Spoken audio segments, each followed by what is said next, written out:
وعلى آل محمد كما باركت على إبراهيم وعلى آل إبراهيم إنك حميد مجيد. ریاکاری حرام ده، یعنی بلتا خودنی د پاره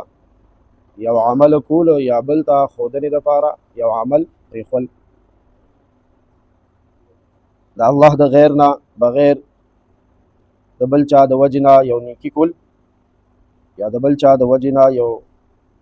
ګناه پرېښول یا یو نیکي پرېښول دا دواړه ریاکاري ده او دې ته شرک اصغر ویلی شوی دی، وړوکی شرک. سورت بقره 246 نمبر آیت کې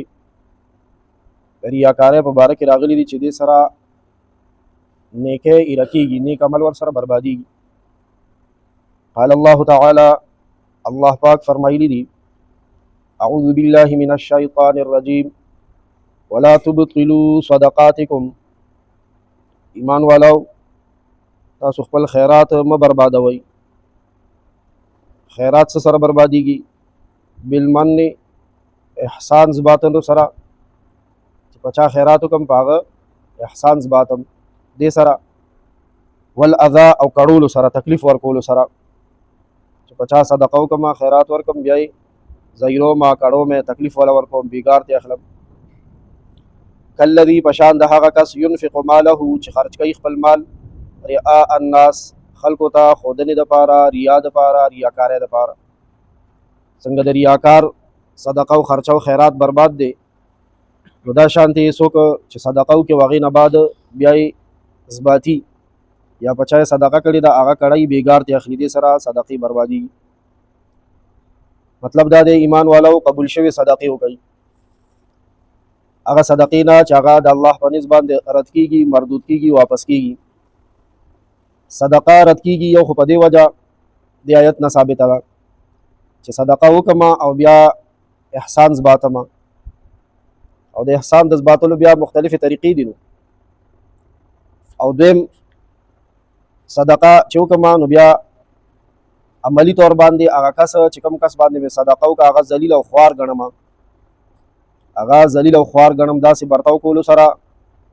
چې صدقه اخیستونکي ورکې خپل ذلت او حقارت محسوسوي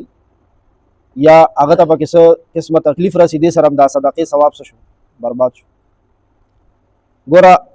صدقه او خیرات کولو والا چې کله په دې خبره پوه شو چې زما دا صدقه چې ده که نه حدیث شریف کې راځي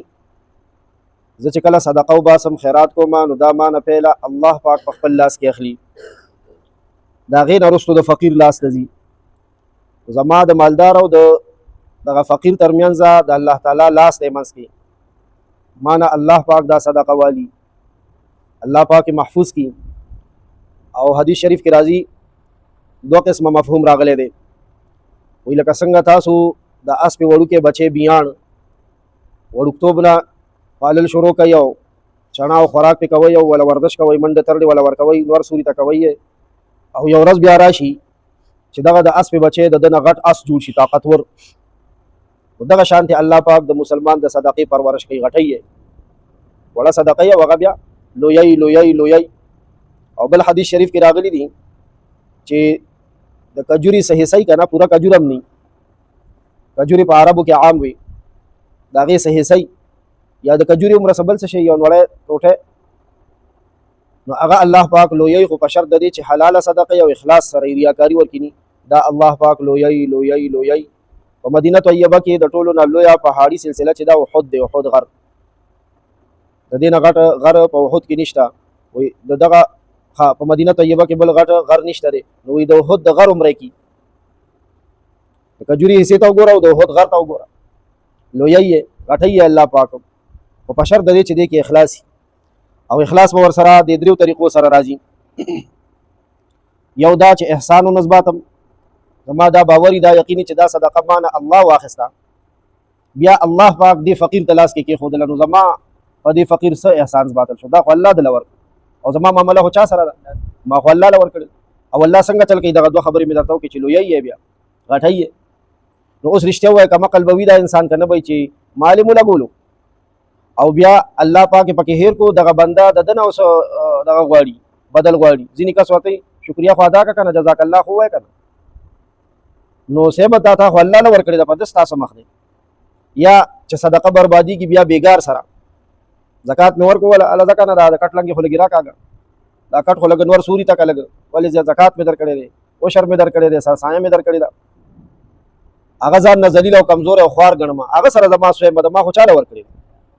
ما خو دا صدقه دا او خیرات ته او شر دې دا ما الله پاک لور کړې ده والله سره زما معاملې ده والله سره معاملې ډېره بهترینه ده